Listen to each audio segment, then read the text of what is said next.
খুঁজে পাসেনি গো। পাড়ায় খুঁজেছেন? আপনাদের কথা মতো আমি একটা ডায়েরি নিয়ে নিচ্ছি। এই স্বরূপ দাঁড়া। ওই বস্তায় কি আছো? শুধু তুই আমার ভাই বলে বেঁচে যাস, নালে তোকে আমি কবে মার্ডার করে দিতাম। আয় এবার টোন কাট। সকালবেলায় ঘুম থেকে উঠে শুধু একটান গাঁজাই খায়। বস্তার মুখখানা খোলো। স্যার এ তো দেখছি নানির মেয়ে ভরা আছে।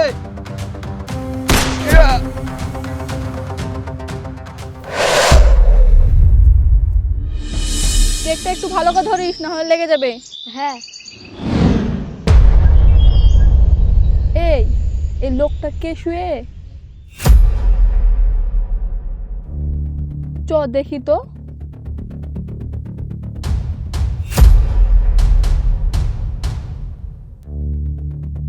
কাকা, ও কাকা, কি হয়েছে আপনার? রাস্তা শুয়েছেন কেন? হ্যাঁ,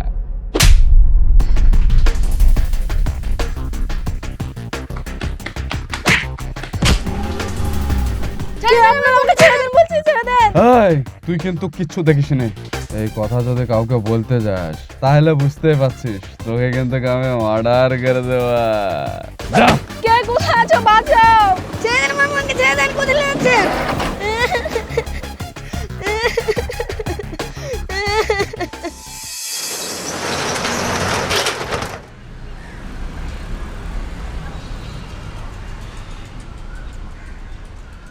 ভাই, আমার মেয়ে তোমার দোকানে কেক নিতে এসেছিল, তারপরে থেকে খুঁজেই পাসেনি গো।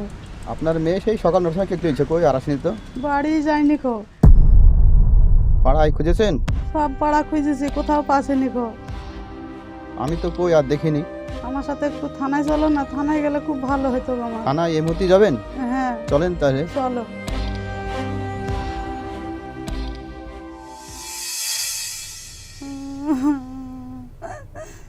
আপনি একটু শান্ত হন। আর কি হয়েছে আমাকে খুলে বলুন। স্যার, আমার মেয়েকে সকাল থেকে খুঁজে পাসেনি গো। আপনার মেয়ের নাম কি বলুন? আমার মেয়ের নাম সাইনা। শেষ ওকে কখন দেখা গেছিল? সকালবেলায় কেক আনতে যাবো বলে বাড়িতে থেকে বেরিয়েছে, দিয়ে আর ঢোকেনি গো। ওর বয়স কত হবে বলুন তো? 12 বছরের মেয়ে আমার। ওর পরনে কি ছিল মনে আছে আপনার? নীল রঙের জামা আর সাদা রঙের ওড়না। স্যার আমরা গোটা গ্রাম খুঁজেছি, কোনো জাতি পাওয়া যায়নি। শেষ লিস্টে আপনার কাছেই আসলাম।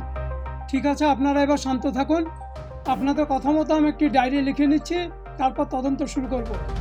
আচ্ছা, আপনাদের মেয়ের কোনো ছবি আছে? হ্যাঁ স্যার আছে। দেখান তো আমাকে। এই দেখুন স্যার। আচ্ছা, আপনি এক কাজ করুন, এই ছবিটা আমাকে হোয়াটসঅ্যাপে পাঠান, তদন্তে আমাদের কাজে লাগবে। ঠিক আছে স্যার। তাহলে আপনারা এবার আসুন, আমি তদন্ত শুরু করব।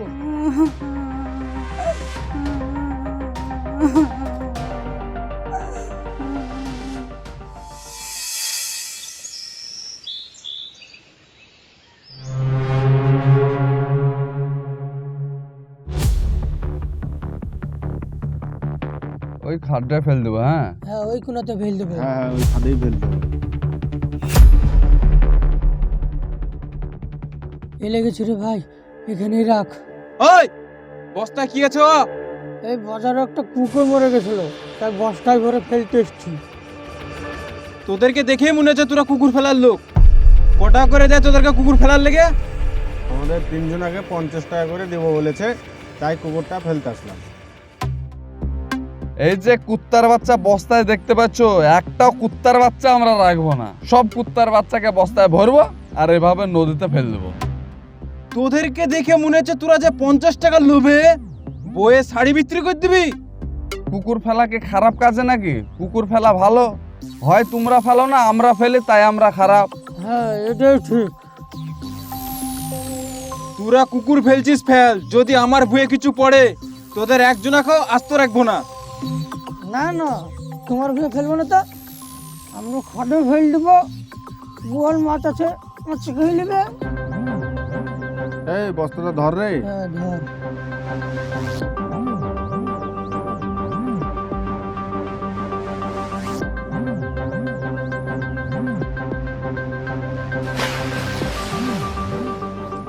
উপরওয়ালা তুমি জানো এই কুকুরটাকে জান্নাতবাসী করে দিও। চল রে।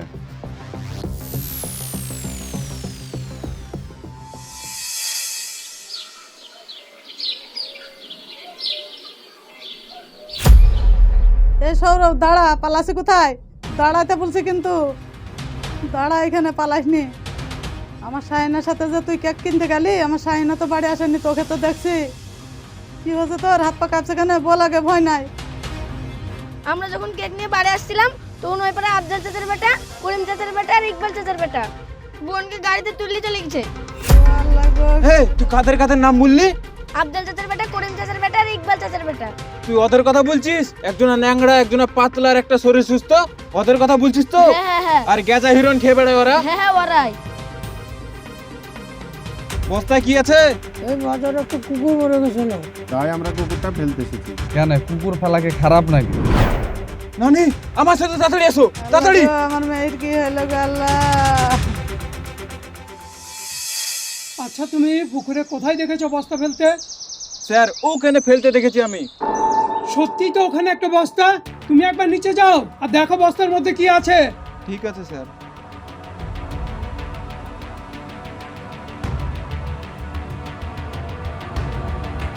বস্তার বাঁধনটা খোলো আর ওর মধ্যে কি আছে দেখো। স্যার, এ তো দেখছি নানির মেয়ে ভরা আছে। ও মারে, তোর কি থামেন, হলো আপনি রে? এরকম করবেন না। তুলে নিয়ে আসো বস্তাটা উপরে নিয়ে আসো। ও আমার মারে, তোরে কাজকে কইল রে মা। ব্রেকিং নিউজ বন্ধুরা, আপনারা কিন্তু দেখতে পাচ্ছেন আমরা কিন্তু আছি এখন সেই খানপাড়াতে, যেই খানপাড়াতে কিন্তু একটা 12 বছরের নাবালিকাকে 3 থেকে 4টে ছেলে মিলে কিন্তু রেপ করে, এছাড়াও কিন্তু তার প্রাইভেট পার্টকে কেটে একটা পুকুরে ভাসিয়ে দিয়েছিল। বর্তমানে কিন্তু আমরা দাঁড়িয়ে আছি সেই মেয়েটির বাড়ির সামনে, তোমরা দেখতে পাচ্ছ। আমরা যাবো বাড়ির ভিতরে, সেই মেয়েটার ফ্যামিলি মেম্বারকে জিজ্ঞেস করবো যে তারা সরকারের কাছে কিরকম বিচার আশা করে। তো চলো ভিতরে এসো। বলছি, আপনি সেই মেয়ের মা নাকি? হ্যাঁ বাপ। তো একটা ফ্যামিলির কোল খালি হলে যে কিরকম কষ্ট হয় সেটা আমরা খুব ভালো করেই জানি। তো আপনি সেই মেয়ের মা হিসাবে আপনি সরকারের কাছ থেকে কি আশা করেন? আমাকে সরকার ফোন করেছিল, সরকার আশ্বাস দিয়েছে আমার মেয়ের সাথে যারা কুকর্ম কুকাজ করেছে তাদের জন্য কঠিন জন্য শাস্তি হয়, আর তাদের জন্য ফাঁসি যেন হয়, আর আমার মতন মায়ের কোল যেন খালি না হয় কারোর বাপ। তো বন্ধুরা, আপনারা কিন্তু দেখতে পাচ্ছেন সরকার কিন্তু তার ফ্যামিলির সঙ্গে পার্টিকুলারলি যোগাযোগ করে তাদেরকে আশ্বাস দিয়েছেন যে যেসব আসামি আছে তাদেরকে কিন্তু সর্বোচ্চ শাস্তি দেওয়া হবে। তো A to Z নিউজের পক্ষ থেকে আমি জি, তা তোমরা নিত্যদিনে নিত্য রকম খবর জানতে হলে আমাদের এই পেজটাকে ফলো করে রাখো। এই তোর সব সত্যি কথা বলবি না এই ডান্ডাটা ব্যবহার করবো? বল। স্যার, আপনাকে আমি সত্যি কথাই বলছি। স্যার, আমি দেখেন একটু নেশা করি, গ্রামের লোক কম বেশি সবাই জানে। সকালবেলা ঘুম থেকে উঠে একটু গ্যাজা খায়, আর রাত্রে ঘুমানোর আগে একটু হিরোইন খায়, না হলে ঘুম আসে না। শুধু এই অভ্যাসটা শুধু স্যার আমার খারাপ, তার বেশি আর কিছু না। সেই দিন আমি ওই মেয়েটাকে চোখে দেখবো না, এই ন্যাংড়ার লেগে, জানেন, এই ন্যাংড়ার লেগে। দেখ মালটা কিরকম, এই ন্যাংড়া লেগে সেদিনকে স্যার আমি গিয়েছিলাম। দেখছেন স্যার, দেখছেন আমাকে কিভাবে ফাঁসি দিচ্ছে। আপনিই বলেন, আমি ন্যাংরা ঘোড়া মানুষ, ওই মেয়েটার কাছে কিভাবে যাব? এই তুই আমার নাম বলছিস, ওই টুকটিকওয়ালা ওই ছোটার নাম ভুল, ওই এর নাম বলছিস না? আরে শালা গাড়িওয়ালাকে কে ডাকলো? তুই তো ডাকলি। আমি কেন ডাকবো না? তুই তো ফোন করতে বললি আমাকে। দেখ, যেটা বলবে সত্যি কথা বল স্যারের কাছে। হ্যাঁ, তোরা আমাকে বললে ওখানটা ঘুমা, আর আমরা দুজন খ্যাপ করে ধরবো, আর তোরাই কিন্তু গাড়িতে ঢুকাইছিস। এই দেখছিস কিভাবে মিথ্যা কথা বলছে? ও আমাকে ফোন করতে বলেনি বল। হ্যাঁ স্যার, ওই ফোন করতে বলেছিল। স্যার, আপনার বিশ্বাস না হলে আপনি সিসিটিভি ফুটেজ চেক করেন, তাহলে আপনি বুঝতে পারবেন এই ন্যাংরা আমাকে ফাঁসাতে, জানেন। স্যার, আমি কান ধরে বলছি স্যার, ও আমাকে ফাঁসাচ্ছে। স্যারের সঙ্গে আর কি মারাচ্ছে? এক্ষুনি সবাইকে জেলে ভরে লাঠি চার্জ করবো। স্যার, যে দুজনের নাম বলছে সেই দুজনকে তুলবেন না? তুমি থামো, আগে এদের ব্যবস্থা করি, তারপর ওদের ব্যবস্থা নিব। Constable, S sir. এদের 3 জনকে জেলে ভরো। ছি, এবার আমাকে মা কি বলবে বল দিনি।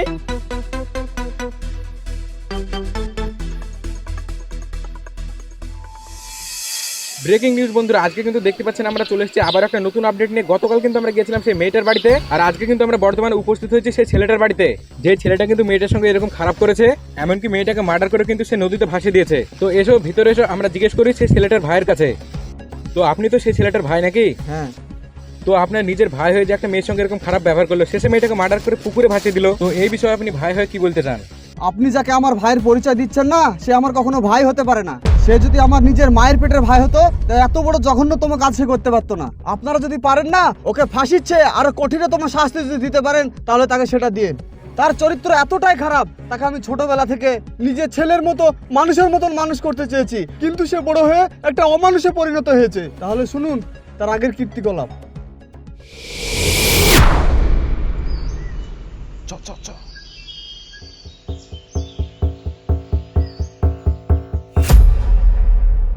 এই কিরে সকালবেলা ছাগল নিয়ে কোথায় যাচ্ছিস? ছাগলটা সকাল থেকে ভেবাচ্ছে জানিস? শুন তুই এদিকে আয়। ছাগলটাকে তো কিছু খেতে দেবে না, সকাল থেকে ভেবাছিল, যাই একটু মাঠে নিয়ে যায়, ছাগলটাকে চড়ে নিয়ে আসে। আজ পর্যন্ত তো কোনোদিন দেখলো না মাঠে গিয়ে 4টে ঘাস কেটে নিয়ে আসতে। আজকে হঠাৎ কি মনে হলো তোর আবার? তোর চোখে কোনোদিনই পড়ে না যে আমি কি কাজ করি কি করি না, আমার ওই খারাপ দিকটা তোর চোখে পড়ে। পরেই তো এই কদিন আগে বাড়ির কাঁসার থালিটা ওই বাজারে গিয়ে বিক্রি করে দিয়ে এসছিস। সে আমি বাজারে গিয়ে পকেট থেকে টাকা দিয়ে ছাড়িয়ে নিয়ে আসি। আজকে আবার এই ছাগল নিয়ে তোর অন্য কোনো মতলব নাই তো? না রে, ছাগলটা ভেবাছিল বলে আমি মাঠে নিয়ে যাচ্ছি। দে ছাগল দে। এটা ছাড় বলছি, ছাড়। শুধু তুই আমার ভাই বলে বেঁচে যাস, নাহলে তোকে আমি কবেই মার্ডার করে দিতাম। আবার বড় ভাইয়ের মুখের উপর কথা, যা এখান থেকে হট। মানুষ করতে পারলাম না হারামিটাকে।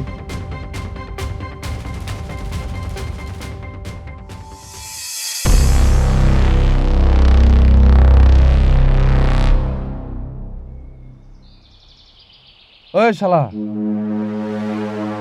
কতক্ষণ তোর লেগে বসে থাকবো রে? তুই কি মুকেশ আম্বানি হয়ে গেছিস যে তোর পেছে পেছে ঘুরে বেড়াবো? কেন কি হয়েছে? মাল দে। মাল হবে না, আগের টাকা দিবি তারপরে মাল নিতে আসবি। এই শালা তুই কত কোটি টাকা পাবি রে আমাদের কাছে? ক কোটি টাকা পাবি রে? এই শালা মাল দে। আগের সব টাকা দিবি তারপরে মাল দিব। এই শালা আবার বেশি কথা বলছে, এবার কিন্তু মেরে দেবো বলছিস আমি। এই তুই এক কাজ কর, তাড়াতাড়ি পুলিশকে ফোন কর। হ্যাঁ করছি। থাম, পুলিশকে ফোন করিস না, আমি মাল দিচ্ছি। দে দে দে, মাল দে। মাল দে। এলে এই শালা 500 টাকা দিয়ে সুদ দে, মাল দিবি নি? এলে চরে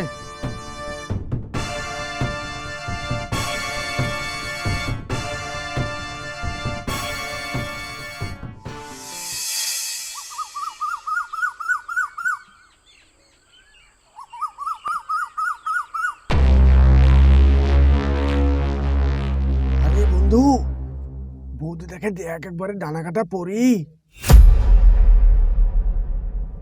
তুই শুধু বৌদিটাকে দেখছিস, নিচকার মালটাকে দেখ, কেবল ধূপ হয়ে উঠছে। আর একটু বড় হলে কত সুন্দর লাগবে বলতো।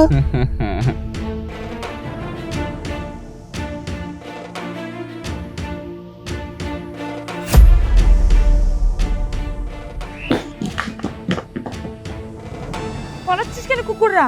আয় এবার টন কাট। তোদের জন্য কি রাস্তাতে কেউ যেতে পারবে না? তোরা কি মানুষ? তোদের জন্য আজ দেশের এই হাল। একা একা মেয়েরা বেরোতে পারে না, পুলিশ তোদেরকে তুলে নিয়ে যেতে পারে না, তোরা মরতে পারিস না, ভগবান তোদেরকে তুলে নিয়ে যেতে পারে না।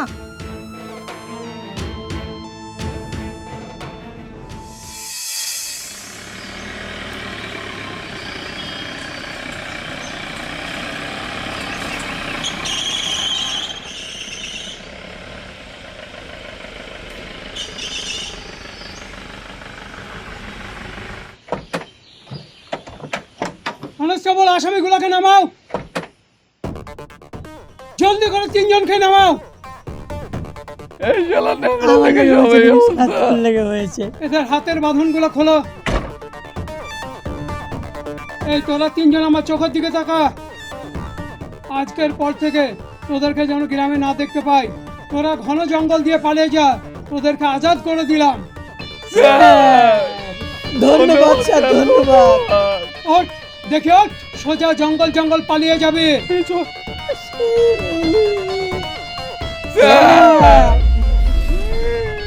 অনেক হয়েছে, ওঠ। স্যার, দুঃখের বুকে যে একটা ভালো মানুষ থাকে সেটা স্যার আপনি প্রমাণ করে দিলেন। মানুষ মাত্রই ভুল হয়, কিন্তু আপনি যে আমাদেরকে একটা সুযোগ দিলেন, বেঁচে থাকার একটা আশা দিলেন, স্যার আপনাকে অসংখ্য ধন্যবাদ। স্যার, আমি যতদিন বেঁচে থাকবো ততদিন আমি উপরবেলা কাছে আপনার জন্য দোয়া করব। প্রত্যেকটা থানা যেন স্যার আপনার মতন অফিসার থাকে স্যার। যা যা যা, তোরা এই জঙ্গল দিয়ে সোজা বেরিয়ে যা। যদি লোকজনে দেখে ফেলে তাহলে সমস্যা হবে। ছোট এই জঙ্গল দিয়ে চলে যা।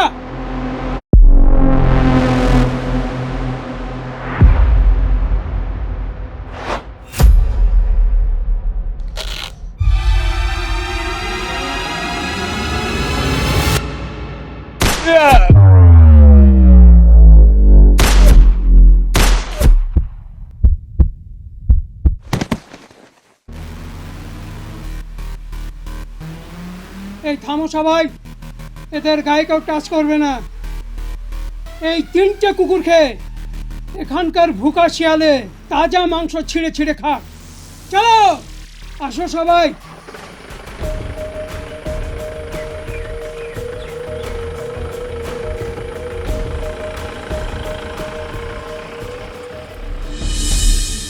বর্তমান সময়ে আপনারা দেখতেই পাচ্ছেন ধর্ষণ প্রায় বেড়েই চলেছে। আজ এখানে ধর্ষণ হচ্ছে তো কাল ওখানে ধর্ষণ হচ্ছে। কয়েকদিন আগে বারুইপুরে একটি ঘটনা আপনারা দেখতে পেলেন, একটি 12 বছরের মহিলাকে কিভাবে নৃশংসভাবে ধর্ষণ করে হত্যা করা হয়েছে। আর এই ধরনের যারা জঘন্যতম কাজ করে তাদের কিন্তু কোনো ধর্ম হয় না, তারা এক ধরনের বলতে পারেন অমানুষ। তাই আপনাদের মতে যারা এই ধরনের জঘন্যতম কাজ করেছে তাদের কি করা উচিত, এনকাউন্টার না ফাঁসি? অবশ্যই কমেন্ট করে জানাবেন। সো ভালো থাকবেন, সুস্থ থাকবেন, দেখা হচ্ছে আপনাদের সঙ্গে আবার নেক্সট ভিডিওতে।